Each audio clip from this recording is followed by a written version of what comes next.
Hello friends, Radhe Radhe. जय श्री कृष्णा, जय माता दी। कैसे हैं आप सब लोग? आशा करती हूँ आप सब लोग बहुत अच्छे होंगे। वेलकम टू टैरो संसार। आज का हमारा टॉपिक है कि आपकी आत्मा की उम्र कितनी है। क्या आप एक ओल्ड सोल हैं? क्या आप पहले भी इस पृथ्वी पे आ चुके हैं, या आपकी जो भी उम्र है उस हिसाब से आपकी आत्मा की उम्र कितनी है? ठीक है, तो ये एक जनरल रीडिंग है। आप जब कभी भी देखोगे ये आपको हेल्प करेगी। और ये एक जेंडर बेस्ड रीडिंग नहीं है, चाहे आप लड़की हैं या लड़का, आप इसे एंजॉय कर सकते हैं। और एक टाइमलेस रीडिंग है। आपके सामने जब कभी भी ये वीडियो आएगा ये आपसे रेजोनेट करेगा। ठीक है, तो यहाँ स्क्रीन पे आपको दो पाइल्स दिखाई दे रहे होंगे। बहुत ध्यान से देखिएगा उन पाइल्स को। जो पाइल आपको अपनी ओर आकर्षित करे, आपको उसकी तरफ एक अट्रैक्शन हो, आप उस पाइल को चूज कर सकते हैं। ठीक है, तो एक गहरी लंबी सांस लीजिए, ईश्वर को याद करिए और एक पाइल को चूज कीजिए। ठीक है, take your own time. I hope आपने पाइल चूज कर लिया होगा। यदि आपने फर्स्ट पाइल को चूज किया है तो आपके लिए जो कार्ड निकल के आया है वो है नाइट ऑफ वैंड्स। ये कार्ड दर्शाता है कि यस, आप एक ओल्ड सोल हैं। आपकी जो आत्मा है उसकी उम्र बहुत लंबी है। मतलब आप आत्मा से बहुत बड़ी उम्र के हैं। आपकी आज जो भी उम्र है, चाहे आप टीनेजर हैं, चाहे आप एडल्ट हैं, चाहे आप ओल्ड एज में हैं, लेकिन आपकी जो सोल है, जो आत्मा है, वो बहुत पुरानी है। वो पहले से ये सारी चीजें एक्सपीरियंस कर चुकी है। आप इस जन्म में जो कुछ भी देख रहे हो ना, इसकी अनुभूतियां आपको बहुत पहले से हैं। आपकी जो आत्मा है उसका ज्ञान का विस्तार बहुत ज्यादा है। आपकी आत्मा को सब पता है। जितना इस मटेरियल वर्ल्ड में आप जान पाए हो उससे कहीं ज्यादा जानती है आपकी आत्मा। ठीक है, तो आपके लिए जो कार्ड है नाइट ऑफ वैंड्स, ये दर्शाता है कि आपकी आत्मा उस दशक की है जब सैनिक हुआ करते थे। अब भारत में सैनिक कब हुआ करते थे? जब राजा के जो सैनिक होते थे या राजा की सेना में जो भी सिपाही होते थे, तो वो काफी दशक पहले या तो 350 साल पहले हुआ करते थे। ठीक है, तो आपकी जो सोल की एज है वो एटलीस्ट 350 ईयर्स एज की है। इतनी ओल्ड है, इतनी पुरानी है। ठीक है, जब कभी भी आपका जन्म हुआ होगा उस दशक में, जब 350 साल पूर्व जब आपका जन्म हुआ होगा, तब आप एक मेल एनर्जी में होंगे। आपकी जो एनर्जी होगी वो मैस्कुलाइन होगी। ठीक है, आप पुरुष थे। जब कभी आपका जन्म हुआ था उस समय में, तब आप पुरुष थे। और आप एक ऐसे पुरुष थे जो किसी राजघराने से संबंध रखता था। या तो वहां पर काम करता था, या वहां का सेनापति था, या सैनिक था, या उस किंगडम का एक पार्ट था, या उस राजा का जो भी राज्यसभा थी उसका एक आप अहम हिस्सा थे। ठीक है, आप राजघराने को बिलोंग करते थे। आप फ्यूरियस थे। ठीक है, आप तेज थे, आप गुस्सैल थे, आप पैशनेट थे। आपका जो कद काठी थी वो लंबी चौड़ी थी, देखने में सुंदर, बड़े बाल। कद काठी जो है 8 फुट 9 फुट पहले ऐसे हुआ करते थे। तब आप लंबे चौड़े रहे होगे, बहादुर, ठोस बदन के। तो जब आप मैस्कुलाइन एनर्जी में थे तो आप सॉलिड थे, रिजिड थे। मतलब कोई भी आपको देखे तो प्रभावित हो जाए, आपकी ऐसी पर्सनालिटी थी। ठीक है, उस समय पर आप जो है, जो आपके अंदर खून बहता था वो राजघराने का खून बहता था। क्योंकि जो राजाओं के अंडर काम करते हैं वो भी कहीं ना कहीं रॉयल फैमिलीज को ही बिलोंग करते हैं, बिल्कुल निम्न स्तर को बिलोंग नहीं करते हैं। हर कैटेगरी का इंसान वैसे तो राजा के अंडर काम करता था भाई। सबके अपने अपने काम थे। पुरोहित का अपना काम था, रसोइये का अपना काम था, सैनिक का अपना काम था, दास का अपना काम था, दासियों का अपना काम था। ठीक है, तो भाई आप सैनिक थे। ठीक है, आप उसके किंगडम में जब सैनिक थे तो सैनिक का काम होता है प्रजा की रक्षा करना, युद्ध लड़ना। ठीक है, तो आप जो है गठीले बदन के रहे होगे, खाने पीने के मजबूत, बॉडी बनाने वाले, वर्जिश करने वाले, सेहत पे ध्यान देने वाले, गठीला बदन रहा होगा। तो आप बहुत ज्यादा नौजवान थे, खूबसूरत नौजवान रहे थे। ठीक है, बहादुर, जो मरने कटने को तैयार है, लड़ने को तैयार है, जिसको किसी का भय नहीं है, जिसको अस्त्र शस्त्र चलाने आते हैं, जिसको काफी चीजों का ज्ञान है। लेकिन आपको उस समय पर वैसा ज्ञान नहीं था। मतलब हम बोलेंगे सांस्कृतिक ज्ञान नहीं था, या हम बोलेंगे जो आध्यात्मिक ज्ञान होता है ना, स्पिरिचुअल नॉलेज नहीं थी। क्योंकि आप निकल गए थे फाइटिंग वाले, क्षत्रिय थे आप। तो आप फाइटिंग वाले मोड में थे। तो आपको आध्यात्मिक ज्ञान नहीं था। आपकी जो आत्मा की जो नॉलेज है, वो वैसी है कि विषम परिस्थितियों में कैसे लड़ा जाए। आपकी जो आत्मा को जो नॉलेज है, जो आपकी अंतरात्मा जानती है, वो ये जानती है कि अपना प्रोटेक्शन कैसे करना है। उसको ये पता है कि सामने वाले के आगे हार नहीं माननी। तो जब आप इस मोड में थे, तब आपको गुस्सा बहुत आता था। ठीक है? आप क्योंकि खून खराबा देखा, लड़ाई झगड़े देखे, युद्ध देखे, तो आपकी आत्मा ने ये सब कुछ सहा है। आपकी आत्मा ने ये सब कुछ फेस किया है। ठीक है?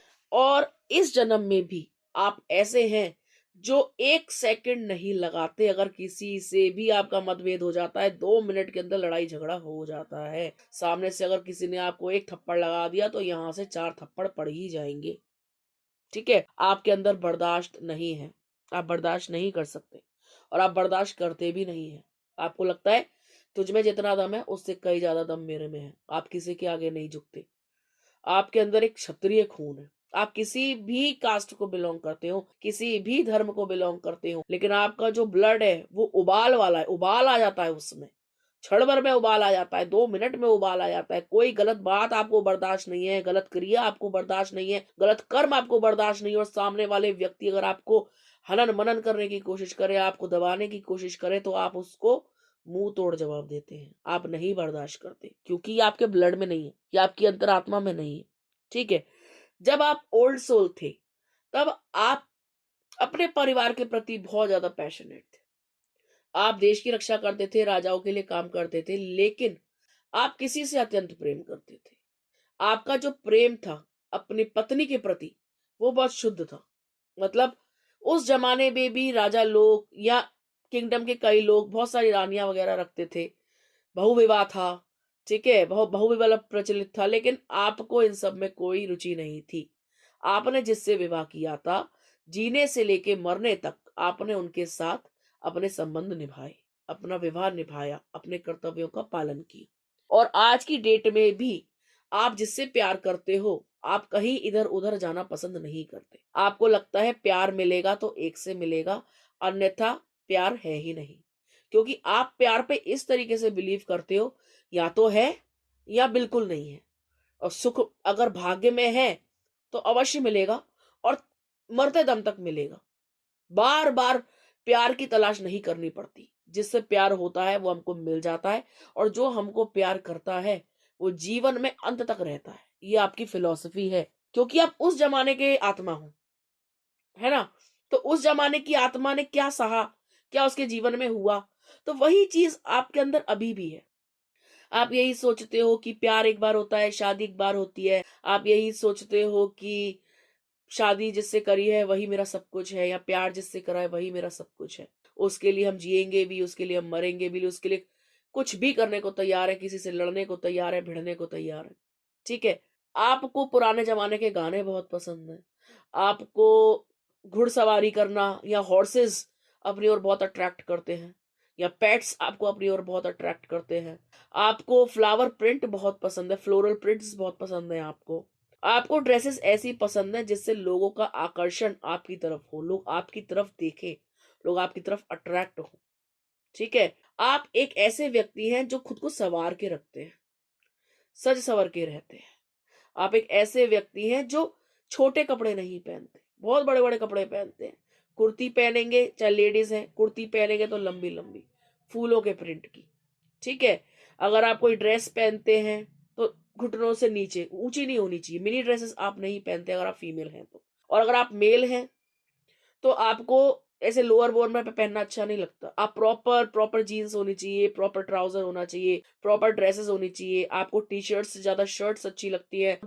आपको पुराने प्रिंट्स बहुत अच्छे लगते हैं, आपको चेक्स बहुत अच्छे लगते हैं। ठीक है?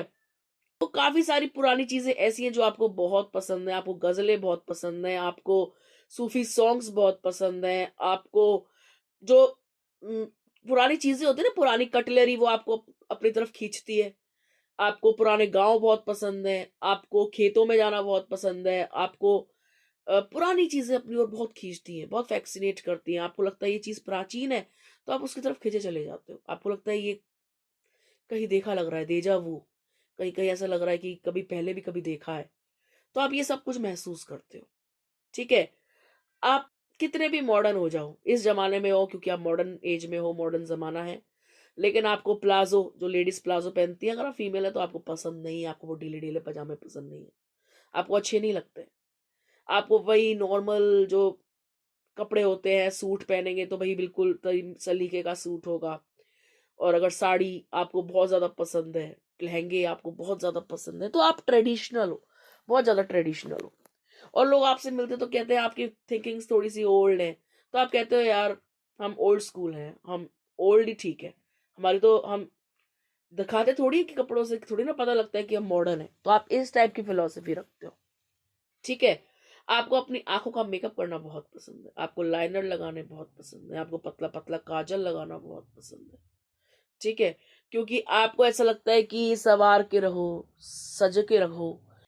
और आपको बहुत सारी ऐसी चीजें पसंद है जो पुराने जमाने में होती थी। आपको रानियों वाला जो वो होता है ना, जैसे रानी लोग कैसे रहती होंगी, पूजा पाठ कैसे करती होंगी, एकांत में रहना, और मतलब जो उनकी ड्रेसेस रहती होंगी, जो उनका खाना पीना रहता होगा, ये चीजें आपको बहुत अट्रैक्ट करती है।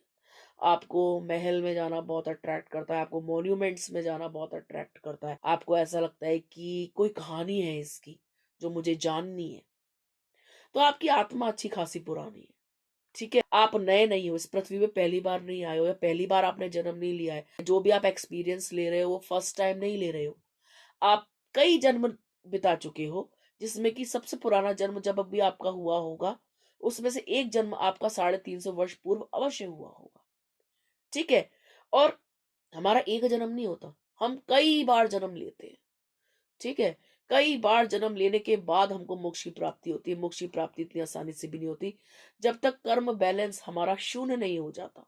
भाई इस जन्म में भी जी रहे हैं, कुछ ना कुछ कर्म तो किए ही है ना, अच्छे या बुरे, उसके अकॉर्डिंग हमको नेक्स्ट जन्म मिलेगा। तो पहले जो भी कर्म करे होंगे उसके अकॉर्डिंग आप ह्यूमन ही बने, यानी आपके कर्म अच्छे थे, तो ह्यूमन से ह्यूमन बॉडी में ही जा रहे हैं, तो मीन्स कर्म ठीक थे, अच्छे थे, उसके अकॉर्डिंग जो है हमको जन्म मिला।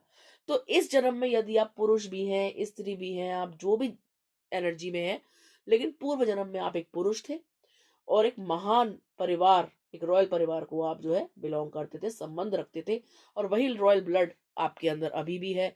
आपको गलत चीज बर्दाश्त नहीं है, आपको फरेब बर्दाश्त नहीं है, प्यार में चीटिंग आप बर्दाश्त नहीं कर सकते, डबल गेम्स आपको पसंद नहीं है, आप काणे को काड़ा मुंह पर कहते हैं, आपके अंदर साहस हिम्मत बहुत ज्यादा है, आपको सस्ते लोग और सस्ती चीजें अपनी ओर कभी आकर्षित नहीं करती, आप खुद महंगे हैं और आपकी चॉइस भी बहुत महंगी है, ठीक है। तो आप समझ पा रहे हैं कि आपकी आत्मा की उम्र कितनी है, ठीक है गाइस। तो आई होप आपसे ये रीडिंग रेजोनेट हुई होगी। तो ये थी पाइल नंबर 1 के लिए रीडिंग, ठीक है गाइस। हेलो पाइल नंबर 2, अगर आपने पाइल नंबर 2 को सिलेक्ट किया है तो आइए देखते हैं आपकी आत्मा की उम्र कितनी लंबी है। आपके लिए जो कार्ड आया है वो है द हेरोफेंट। ये कार्ड दर्शाता है कि आपकी आत्मा की उम्र काफी लंबी है, मतलब आपकी आत्मा की जो उम्र है वो बहुत ज्यादा है। जिस तरीके का ज्ञान आपको इस जन्म में है, तो आपको क्या लगता है इतने अंतराल में आप इतने ज्ञानी हो गए हैं? नहीं, ये जो भी ज्ञान है ये पुराना चला आ रहा है। ये जो भी आपके अंदर नॉलेज है ये पुरानी चली आ रही है। जो भी आपको शिक्षा मिली है वो इस जन्म से तो मिली है, लेकिन पूर्व जन्म में जो आपकी आत्मा ने एक्सपीरियंस किया, पूर्व जन्म में जो आपकी आत्मा के पास ज्ञान था, वो ज्ञान आपको हस्तांतरित हुआ है, आपको हेरिडिटी में मिला है, ठीक है। आप बहुत नॉलेजेबल इंसान हैं, आपका जो आध्यात्मिक ज्ञान है वो बहुत ज्यादा है, आपके अंदर साइकिक एबिलिटीज हैं, आप एक ऐसे व्यक्ति हैं जो किसी व्यक्ति को देख करके बता सकते हैं कि इसके मन में क्या चल रहा है, या फिर आप एक ऐसे व्यक्ति हैं जो लोगों के अंदर से ऊर्जा को पहचान लेते हैं कि ये व्यक्ति जो है एक नेगेटिव व्यक्ति है, ये व्यक्ति जो है एक पॉजिटिव व्यक्ति है, इस व्यक्ति के पास से नेगेटिव वाइब्स आ रही हैं, इस व्यक्ति के पास से पॉजिटिव वाइब्स आ रही हैं, ठीक है। आप व्यक्ति से जब बात करते हैं तो जो आपको पसंद नहीं आता, जरूरी नहीं कि आप उससे बात करें तो ही आप उसका एनालिसिस करें, कभी कभी आप उसके देखने भर से बता देते हो कि इस व्यक्ति की मंशा ठीक नहीं है, ठीक है। और आप उसके देखने भर से, उसके चलने भर से, उसके किसी एक कृत्य से, एक कर्म से बता सकते हैं कि ये व्यक्ति किस प्रकार का है अपने जीवन में, अच्छा है बुरा है, निभाने योग्य है, बात करने योग्य है या नहीं। ठीक है गाइस, आपके पास जब पूर्व जन्म में जो ज्ञान था वो असीमित था। आपके अंदर शिक्षा का भंडार था। लोग आपके पास एडवाइस मांगने भी आते थे, लोग आपके पास राय मशवरे के लिए भी आते थे, लोग आपसे कोई भी बात डिस्कस करनी होती थी इंपॉर्टेंट, वो करने भी आते थे, और लोग आपसे ज्ञान लेते भी थे, आपसे दीक्षा भी लेते थे। ठीक है, हो सकता है पूर्व जन्म में आप कोई धर्म गुरु रहे हो सकता है पूर्व जन्म में आप कोई शिक्षक रहे हो। जिस प्रकार की आपकी नॉलेज है वो इस जन्म की नहीं है, या जिस प्रकार का इंटेलिजेंस आपको मिला है, आईक्यू, वो इस जन्म का नहीं है। पिछले कई जन्मों से आपने जो है इस नॉलेज को पास ऑन किया है from one generation to another. ठीक है, आपके दादी बाबा भी नॉलेजेबल थे, ठीक है, आपके अंदर उन्हीं का डीएनए है। ठीक है, आप एक ऐसे व्यक्ति हैं जो इस जन्म में बहुत ज्यादा इंटेलिजेंट, हो सकता है कि आप सोशल स्टडीज में बहुत इंटेलिजेंट हो सकता है कि आप मैथ्स में बहुत इंटेलिजेंट हो, साइंस में बहुत इंटेलिजेंट हो। ये तो हो गई शिक्षा के क्षेत्र में। अदरवाइज आपसे कोई किसी भी क्षेत्र का प्रश्न पूछ ले, आप उसको खाली हाथ नहीं लौटा सकते। आपके पास हर क्वेश्चन का आंसर है। चाहे धर्म से पूछ लो, चाहे कर्म से पूछ लो, चाहे परिवार से पूछ लो, चाहे समाज से पूछ लो, चाहे अंतरात्मा के बारे में पूछ लो, चाहे परमात्मा के बारे में पूछ लो। आपका जो शिक्षा है, आपका जो ज्ञान है, उसकी कोई सीमा नहीं है। बहुत ज्यादा ज्ञानी है आप, बहुत ज्यादा इंटेलिजेंट है, और आपको ये चीज हस्तांतरित हुई है आपके माता पिता से, आपके दादी बाबा से। ठीक है, पूर्व जन्म में आप जो भी थे, गुरु थे, शिक्षक थे, लेकिन आप गृहस्थ में थे, आप गृहस्थ जीवन जीते थे।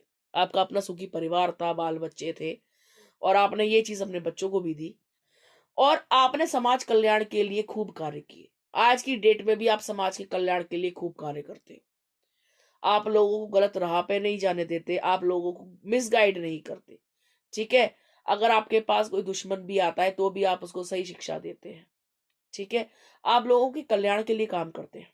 आप लोगों के अंदर धर्म के प्रति एक रुचि जगाते हैं, आप लोगों को धर्म के बारे में भी प्रचार प्रसार करते हो। आप लोगों को बताते हो कि धर्म में क्या क्या होता है, और अधर्मी के साथ क्या क्या होता है, धर्म के रास्ते पर चलना चाहिए। आप लोगों को हर प्रकार की शिक्षा देते हैं।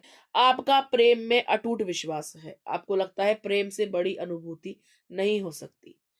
जो प्रेम होता है, आप ये नहीं कह रहे कि पति पत्नी का ही प्रेम, आपको लगता है कि प्रेम चाहे जानवर इंसान में हो, चाहे इंसान इंसान में हो, चाहे जानवर जानवर में हो, लेकिन प्यार ही है जो बेस है सब रिलेशनशिप का। ठीक है, और लव के आधार पर ही आप किसी से भी संबंध जोड़ सकते हैं। लव के आधार पर ही आप अपना अच्छा आचरण प्रस्तुत कर सकते हैं, और प्यार से ही आप जो है दुनिया को जीत सकते हैं। ठीक है, तो प्यार को आप बहुत ज्यादा महत्व देते हैं। आज के समय में भी आप प्रेम को महत्व देते हैं। आप जो है पूर्व जन्म में आपको पैसे से कोई ज्यादा रुचि नहीं थी। आपकी जो आत्मा थी, तो आप मेल थे, लेकिन जो आपकी जो जो भी आपका रहन सहन था, जो भी आपका वातावरण था, उसमें उतना ज्यादा भोग विलासिता नहीं थी, उतना पैसा नहीं था, उतना धन संपदा नहीं थी। एक नॉर्मल परिवार के, एक नॉर्मल खानदान के थे आप। ठीक है, एक हो सकता है कि किसान माँ बाप के पुत्र हों, हो सकता है जमींदार के हों, हो सकता है कि किसी शिक्षक के ही आप पुत्र रहे हों, किसी ज्ञानी परमात्मा के, किसी ज्ञानी धर्मात्मा के, किसी ज्ञानी गुरु के आप पुत्र हों। तो अब आप एक साधारण परिवार को बिलोंग करते थे, आपकी जो भी एज रही होगी। ठीक है, आपकी किसी स्त्री के प्रति कोई रुचि रही थी। ऐसा नहीं था कि आप स्त्रियों के पीछे भागते थे, या कोई आपकी स्त्री जो आपकी अपनी धर्म पत्नी थी, जिसको आपके माँ बाप ने आपके साथ विवाह रचाया, उन्हीं के साथ आपने जो है पूरा जीवन निर्वाह किया, पूरा जीवन बिताया, और आपकी स्त्री की हो सकता है मृत्यु आपसे पहले ही हो गई हो। तो बुढ़ापे में तो आपने समझ लो बिल्कुल अकेले कहीं जा करके एकांत में आपने जो है और ज्यादा अपने आप को ज्ञानी बनाया, और आपने जो है तप किया, तपस्या करी, और आपका जो ज्ञान का जो लेवल बढ़ा, वो वृद्धावस्था में तो चरम पे था।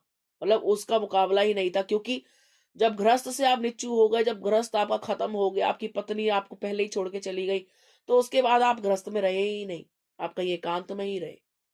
ठीक है, आपने अपने कर्तव्य निभाए, और जब आप लगा कि भाई अब कर्तव्य मेरे पूरे हो चुके हैं, भाई पत्नी भी साथ छोड़ के चली गई है, पुत्र वगैरह जो है अपना बड़े हो गए, अपने अपने जीवन में आराम से रह रहे हैं, तो आपने गृहस्थ को त्याग करके जंगल में जाकर आपने जो है और धर्म के बारे में जाना, आध्यात्मिक ज्ञान आपने और प्राप्त किया। ठीक है, और हो सकता है उस समय पे आप किसी राजा के धर्म गुरु भी रहे हो, किसी राजा के अंडर में, मतलब आप धर्म गुरु भी रहे हो, किसी राजा ने आपसे कंसल्टेशन ली हो, ठीक है, या कोई नामी गिरामी लोग, सेठ लोग आपसे कंसल्टेशन लेने आते हो, गुरुजी के पास चल रहे हैं, गुरुजी से पूछने चल रहे हैं, या आपके पास लोग आते होंगे, आप गद्दी भी लगाते होंगे हो सकता है उस समय पर, कि लोग बार आ रहे हैं, पूछ रहे हैं, बता दीजिए। आज भी लोग आपको बुलाते हैं, कोई बात होती है तो ये बता दो, या कोई बात होती है तो आपसे छुपा नहीं पाते, आपके आगे पोल पट्टी खोल देते हैं, या आपसे एडवाइस जरूर लेंगे कि एक बार पूछ करेंगे मन की, लेकिन पूछेंगे आपसे जरूर।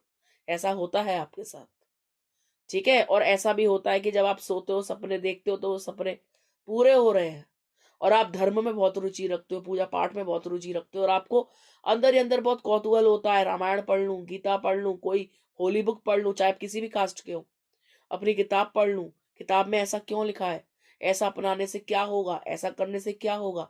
आपको बुक्स पढ़ने का बहुत शौक है, आपके मोबाइल में ई बुक्स बहुत सारी हैं, अब रात को सोते में भी एक दो पन्ने पढ़ के ही सोते हो, आपको रुचि रहती है, क्यूरियोसिटी रहती है किताबें पढ़ने की, आप ऐसे हो, ठीक है। और आपकी आत्मा की उम्र होगी लगभग 150 से 200 वर्ष पूर्व, इतनी पुरानी आपकी आत्मा है, ठीक है। इतनी पुरानी आपकी आत्मा है, आपको पढ़ने की अत्यंत रुचि है, आप पूरे दिन में आपको ऐसा लगता है चाहे 2 लाइन पढ़ो पढ़ो, लेकिन बिना किताबों के आपको अच्छा नहीं लगता, और आप ये सोचते भी हैं कि किताबों से बड़ा दोस्त कोई होता ही नहीं है, ठीक है। हो सकता है कि आपको लिखने का भी शौक हो, आपके दिन में जो भी घटित हुआ आप उसको लिखते हो, या आप कविताएं बनाते हो, साहित्य में कुछ लिखते हो, या आपकी खुद की क्रिएशंस हो, पोएट हो, आप पोएम्स लिखते हो, आपको गाने गाने का बहुत शौक हो, गाने लिखने का बहुत शौक हो, तो आपकी जो नॉलेज है आप उसको यूज करते हैं इस जन्म में भी, ठीक है। और इस जन्म में आप जो कुछ भी कर रहे हैं अपने पुरानी नॉलेज के बेस पे ही कर रहे हैं, और इस जन्म की भी नॉलेज ऐड हो जाएगी भाई, पुरानी आत्मा में तो नॉलेज जो है सो है, इस जन्म में भी जो मॉडर्न नॉलेज आपके अंदर जा रही है, तो जो आपकी ओल्ड सोल है वो ऑलरेडी नॉलेजेबल है, और इस जन्म में और इनहेंस हो जाएगी, ठीक है। और आगे भी आप लोगों को, जब तक आप जिएंगे, लोगों को प्रकाश दिखाते रहेंगे, लोगों को अंधेरा मिटाते रहेंगे उनकी लाइफ से। अगर कभी कभी ऐसा भी होता है पाइल नंबर 2 की, जैसे आप कहीं बैठे हो और कोई बात छिड़ गई, और आपको पता है उस विषय में, पहले तो आप चुप करके सुनोगे कि ये बोल क्या रहा है, मैं बोल क्या रही है, फिर आप जो है अपना तर्क रखोगे, और जब सामने से अगर एक पॉइंट भी गलत आ जाता है ना, तो आप गुस्सा चढ़ जाती है, आपको लगता है यार मैं बेवकूफ हूं, मैं बता रहा हूं ना ये चीज सही है, मैं बता रहा हूं तो मानो इस चीज को, और जब वो देखते हैं कि हाँ नहीं नहीं सही, आप सही थे, आप सही बोल रहे हो, ऐसा बहुत बार होता है आपके साथ, ठीक है। तो आपकी आत्मा की उम्र भी बहुत पुरानी है, आपको भी काफी चीजों का ज्ञान है, आध्यात्मिक ज्ञान आपको ज्यादा है, आपको सांसारिक ज्ञान उतना नहीं है, मतलब संसार में आप रहे हो, संसार का खाया है, सब कुछ है संसार का, लेकिन आपको वैसा जैसे होता है ना गृहस्थी का ज्ञान, कि जैसे बीवी बच्चों के अंदर ही अंदर रहना, इस टाइप का आपको ज्यादा नॉलेज नहीं है, ठीक है। बीवी बच्चे अपनी जगह अपना कर्तव्य निभाए, लेकिन बहुत ज्यादा जैसे औरतों वाली हरकतें या जनानी वालापन वो सब कुछ नहीं है भाई, अपना बस किताबें पढ़ो, धर्म के आचरण करो, और रुचि रखो धर्म कर्म में, तो आप इस टाइप के हैं। एकांत में जाकर पूजा करना, आपको एकांत में शिवलिंग बहुत पसंद है, कहीं आप एकांत में शिवलिंग देखते हैं तो आपको लगता है बस यही बैठ जाऊं तपस्या करने, आप इस टाइप के हैं। कहीं नदी किनारे आप कोई भगवान देखते हैं तो आप खिंचे चले जाते हैं, आपको ऐसा लगता है नदी का किनारा हो, एक कोई जगह हो बैठने की, वहां जाके किताब पढूं, वहां जाके खटिया डालूं, आप इस टाइप के। चाहे आप लड़की हैं या लड़का, लेकिन आपकी रुचि इस प्रकार की है, आपको लगता है कि पूजा भी करूं तो ऐसे मंदिर में जाऊं जहां भगवान और मेरे बीच में कोई ना हो, आप ये सोचते हो। आपको बहुत ज्यादा फैंसी मंदिर भी पसंद नहीं आते, आपको वो मंदिर अच्छे लगते हैं जिसमें प्रभु एकांत में होते हैं, जिससे आप उनसे बात कर सके, वो आपसे बात कर सके, आप उनकी आंख में देख सके, वो आपको देख सके, ठीक है। तो आपको ये चीज लगती है, आपको ये चीज लगती है कि आपके और भगवान के बीच में कोई ना आए, और आप बहुत भव्य मंदिरों में जाना इतना पसंद नहीं करते जितना आप पेड़ के नीचे रखे हुए भगवान में आस्था रखते हो, क्योंकि आप इस तरीके से रहे हो, आप एकांत में रहे हो, अकेले में रहे हो, बुढ़ापा अकेले व्यतीत किया है, भजन में व्यतीत किया है, नदी किनारे व्यतीत किया है, एकांत में व्यतीत किया है, तो आपको यही सब अच्छा लगता है। आपको नहीं अच्छा लगता शोर शराबा, ज्यादा रश वाले मंदिर भी नहीं अच्छे लगते जहाँ पे घिस्सम घिस्सी हो रही है, आपको लगता है भैया सांस घुटेगी, दम घुटेगी, मेरे बस का नहीं है, मैं तो घर में पूजा कर लूंगी, अकेले में बैठ के पाठ कर लूंगी। शिवरात्रि हो या जन्माष्टमी हो, आप बचते हो मंदिरों में जाने से। आपको लगता है इससे तो घर में तमीज से पूजा होगी। अपने चुपचाप अपने घर में करो, कथा करो, अपना प्रसाद बनाओ, भगवान जी को यहीं चढ़ा दो। पर वहां जाके धक्के खाने से और एक दूसरे पे लोटा चढ़ाने से कुछ नहीं होगा। आपको ये सब अच्छा भी नहीं लगता, क्योंकि आप पुराने विचारधारा के हो। उस टाइम पे ऐसे मंदिरों में कोई भीड़ नहीं जाती थी। सबके अपने अपने घर में अपने अपने मंदिर होते थे, और जो भव्य मंदिर बने होते थे उनमें पब्लिक जाती थी, पर ऐसे टूटे नहीं पड़ती थी कि जा तो बड़े उससे रहे हैं लेकिन दिल में सबके मैल है। ठीक है, तो ऐसा नहीं था। सब शुद्ध मन के थे, ज्यादातर जनता शुद्ध थी। लेकिन अब तो हर तरफ ही अशुद्धि है। ठीक है, तो 2 मिनट के लिए मंदिर में जाकर के इंसान को लगता है कि भगवान हमको देख रहा है, देखो हम पूजा करने आए हैं। लेकिन फिर वही हरकतें चालू हो जाती हैं। लेकिन आपको पता था, आप इतने कॉन्शियस में थे, आपको पता था कि प्रभु हर क्षण मेरे साथ है। आपको ये भी पता था कि मैं जो भी कर्म कर रहा हूं इस युग में, इस जन्म में, कहीं ना कहीं उसका रिजल्ट मुझे मिलेगा किसी ना किसी जन्म में। आपको हर चीज में नॉलेज थी। ठीक है गाइस, तो आप पहले भी आध्यात्मिक थे, आज भी आध्यात्मिक में। आप पहले भी ज्ञान रखते थे और आप आज भी ज्ञानी हैं। ना पहले आपको कोई मूर्ख बना सकता था, ना आज आपको कोई मूर्ख बना सकता है। किसी भी बात का अध्ययन करने के बाद ही आप किसी परिणाम पर आते हैं। ठीक है, आपकी नॉलेज और इनहेंस होगी, जैसे जैसे आपकी आयु होगी वैसे वैसे आपके ज्ञान में वृद्धि होगी। आप और ज्ञानी बनेंगे, और ये ज्ञान, ये डीएनए, ये आपकी नॉलेजेबल डीएनए आपके बच्चों को हेरिटेज में मिलेगा, इनहेरिट होगा। ठीक है गाइस, तो ये थी नंबर 2 की रीडिंग। आई होप सब आपको समझ में आ गई होगी। यदि आपको वीडियो अच्छा लगा हो तो प्लीज वीडियो को लाइक करें, शेयर करें, कमेंट करना ना भूलें। और अभी तक अगर आपने चैनल को सब्सक्राइब नहीं किया है, प्लीज सब्सक्राइब अस। ठीक है गाइस, मिलते हैं आपसे अगली वीडियो में। तब तक के लिए राधे राधे।